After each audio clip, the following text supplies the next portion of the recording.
BJP ಸಂಘಟನಾತ್ಮಕ 39 ಜಿಲ್ಲೆಗಳ ಜಿಲ್ಲಾಧ್ಯಕ್ಷರ ಸಭೆಯನ್ನ ಹಮ್ಮಿಕೊಳ್ಳಲಾಗಿದೆ. ರಾಜ್ಯಾಧ್ಯಕ್ಷ ಬಿವೈ ವಿಜಯೇಂದ್ರ ನೇತೃತ್ವದಲ್ಲಿ ಬಿಜೆಪಿ ಕಚೇರಿಯಲ್ಲಿ ಈ ಒಂದು ಸಭೆ ನಡೆಯಲಿದೆ. ಮುಂದಿನ ಜವಾಬ್ದಾರಿ ಸಂಘಟನೆ ಹಾಗೂ ಸವಾಲಿನ ಕುರಿತಾಗಿ ಚರ್ಚೆಗಳಾಗಲಿದೆ ಅನ್ನೋದರ ಕುರಿತು ಮಾಹಿತಿ ಇರುವಂಥದ್ದು. ಸರ್ಕಾರದ ವಿರುದ್ಧ ಯಾವ ರೀತಿ ಹೋರಾಟವನ್ನ ನಡೆಸಬೇಕು, ಹಾಗೆ ಇದರ ಜೊತೆಗೆ ಸಂಘಟನೆಯ ಸಮಾಲೋಚನೆ ಸೇರಿದಂತೆ ಜನಧ್ವನಿಯಾಗಿ ಪಕ್ಷ ಹೇಗೆ ಕಟ್ಟಬೇಕು ಅನ್ನೋದರ ಕುರಿತು ವಿಜಯೇಂದ್ರ ಮಾರ್ಗದರ್ಶನವನ್ನ ನೀಡಲಿದ್ದಾರೆ. ಹೀಗಾಗಿ ಈ ಒಂದು ಬಿಜೆಪಿ ಸಂಘಟನಾ ದೃಷ್ಟಿಯಿಂದ ಮಹತ್ವವನ್ನ ಪಡೆದುಕೊಂಡಿದೆ ಈ ಸಭೆ. ರಾಜ್ಯಾಧ್ಯಕ್ಷ ವಿಜಯೇಂದ್ರ ನೇತೃತ್ವದಲ್ಲಿ ಈ ಸಭೆಯನ್ನ ಹಮ್ಮಿಕೊಳ್ಳಲಾಗಿದ್ದು, ವಿಪಕ್ಷ ಸ್ಥಾನದಲ್ಲಿರೋ ಬಿಜೆಪಿ ಏನೆಲ್ಲ ಮಾಡಬೇಕು ಅಂತ ಮೊದಲಿಗೆ ಚರ್ಚೆಗಳಾಗಲಿದೆ. ಇದರ ಜೊತೆಗೆ ಸರ್ಕಾರವನ್ನ ಯಾವ ರೀತಿ ಕಟ್ಟಿಗೆ ಸಿಲುಕಿಸಬೇಕು, ಸರ್ಕಾರದ ವಿರುದ್ಧ ಯಾವ ರೀತಿ ಹೋರಾಟವನ್ನ ಮಾಡಬೇಕು, ಹಾಗೆ ಪಕ್ಷ ಸಂಘಟನೆಯನ್ನ ಯಾವ ರೀತಿ ಮಾಡಬೇಕು, ಪಕ್ಷ ಕಾರ್ಯಕ್ರಮಗಳನ್ನ ಯಾವ ರೀತಿ ಮಾಡಬೇಕು ಅನ್ನೋದರ ಕುರಿತು ಹಲವು ಟಾಸ್ಕ್ಗಳನ್ನ ನಾಯಕರು ಇಲ್ಲಿ ಜಿಲ್ಲಾಧ್ಯಕ್ಷರಿಗೆ ನೀಡಲಿದ್ದಾರೆ. ಹಾಗೆ ಜನರ ಧ್ವನಿಯಾಗಿ ಪಕ್ಷ ಹೇಗೆ ನಿಲ್ಲಬೇಕು ಅಂತ ಕೂಡ ಇಲ್ಲಿ ಬಿವೈವಿ ಮಾರ್ಗದರ್ಶನವನ್ನ ಕೊಡಲಿದ್ದಾರೆ.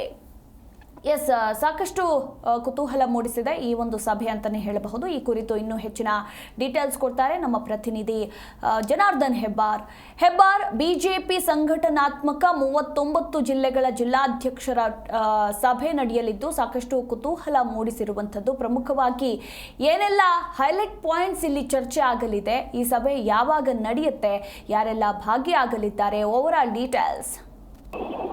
ಮಧು, ಇವತ್ತು ಬಿಜೆಪಿ ರಾಜ್ಯಾಧ್ಯಕ್ಷರ ನೇತೃತ್ವದಲ್ಲಿ ಸಭೆ ನಡೆಯಲಿಕ್ಕಿದೆ.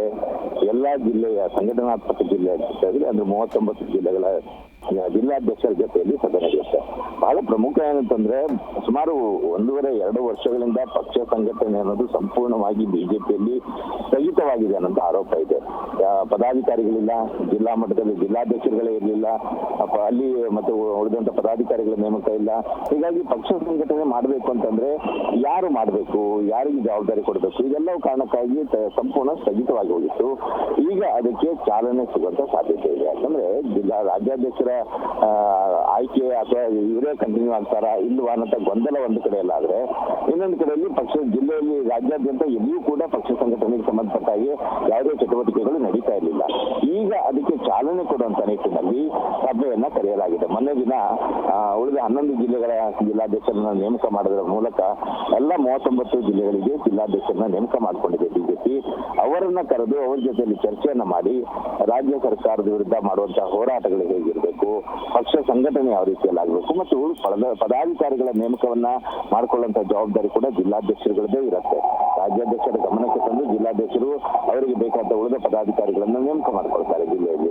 ಹಾಗಾಗಿ ಅವರ ನೇಮಕವನ್ನು ಕೂಡ ತ್ವರಿತವಾಗಿ ಮಾಡಿಕೊಳ್ಳೋದು, ಇದೆಲ್ಲವನ್ನು ಸೇರಿದಾಗೆ ಪಕ್ಷ ಸಂಘಟನೆ ಜೊತೆಗೆ ರಾಜ್ಯ ಸರ್ಕಾರದ ವಿರುದ್ಧ ಮಾಡುವಂತಹ ಹೋರಾಟವನ್ನ ತೀವ್ರಗೊಳಿಸಬೇಕು. ಜಿಲ್ಲಾ ಮಟ್ಟದಲ್ಲಿ, ತಾಲೂಕಾ ಮಟ್ಟದಲ್ಲೂ ಸಹಿತ ಇದು ಆಗುವಂತೆ ಮಾಡ್ಕೋಬೇಕು. ಪ್ರತಿ ಸಂದರ್ಭದಲ್ಲೂ ಕೇವಲ ಬೆಂಗಳೂರಿನಲ್ಲಿ ಮಾತ್ರ ಪ್ರತಿಭಟನೆ ಆದ್ರೆ ಸಾಕಾಗಲ್ಲ. ಜಿಲ್ಲೆಗಳಲ್ಲೇ ಇಡೀ ರಾಜ್ಯಾದ್ಯಂತ ಒತ್ತಡ ಹೇರುವಂತ ಕೆಲಸವನ್ನ ಮಾಡಬೇಕು ವಿಪಕ್ಷವಾಗಿ. ಆ ನಿಟ್ಟಿನಲ್ಲಿ ಏನೆಲ್ಲ ಕ್ರಮ ತೆಗೆದುಕೊಳ್ಬೇಕು ಅನ್ನೋ ಕುರಿತಾಗಿ ಇವತ್ತು ಚರ್ಚೆಯನ್ನ ಮಾಡಲಾಗುತ್ತೆ. ಇದರ ಜೊತೆಯಲ್ಲಿಯೇ ಪಕ್ಷದಲ್ಲಿ ಒಂದಷ್ಟು ಅಸಮಾಧಾನಗಳು ಕೂಡ ಇದ್ದಾವೆ. ಅದು ಕೇವಲ ರಾಜ್ಯ ಮಟ್ಟದಲ್ಲಿ ಅವಾಗ ಸುದ್ದಿ ಆಗ್ತಿರತ್ತೆ. ವಿಜೇಂದ್ರ ಮತ್ತು ಪಕ್ಷ ನಾಯಕ ಅಶೋಕ್ ಅವರ ನಡುವೆನೇ ಅಸಮಾಧಾನ ಇದೆ, ಇನ್ನಿತರ ಕೆಲವು ಪ್ರಮುಖರ ನಡುವೆ ಅಸಮಾಧಾನ ಇದೆ. ಇಂತಹ ಮಾತುಗಳು ಆರೋಪಗಳೆಲ್ಲ ಕೇಳಿ ಬರ್ತಾ ಇರುತ್ತೆ. ಆದ್ರೆ ಇದು ಕೇವಲ ರಾಜ್ಯಕ್ಕೆ ಮಾತ್ರ ಸೀಮಿತ ಅಲ್ಲ. ಜಿಲ್ಲಾ ಮಟ್ಟದಲ್ಲಿ, ತಾಲೂಕಾ ಮಟ್ಟದಲ್ಲೂ ಸಹಿತ ಒಂದಷ್ಟು ಅಸಮಾಧಾನಗಳು ಇದ್ದೇ ಇರುತ್ತೆ ಸ್ಥಳೀಯವಾಗಿ. ಆ ಅಸಮಾಧಾನಗಳನ್ನು ಕೂಡ ಸರಿಪಡಿಸ್ಕೊಂಡು ಹೋಗ್ಬೇಕು. ಕಾರಣ ಏನಂತಂದ್ರೆ, ಯಾವುದೇ ಸಂದರ್ಭದಲ್ಲಿ ಜಿಲ್ಲಾ ಪಂಚಾಯತ್, ತಾಲೂಕು ಪಂಚಾಯತ್ ಚುನಾವಣೆ ಎದುರಾಗಬಹುದು.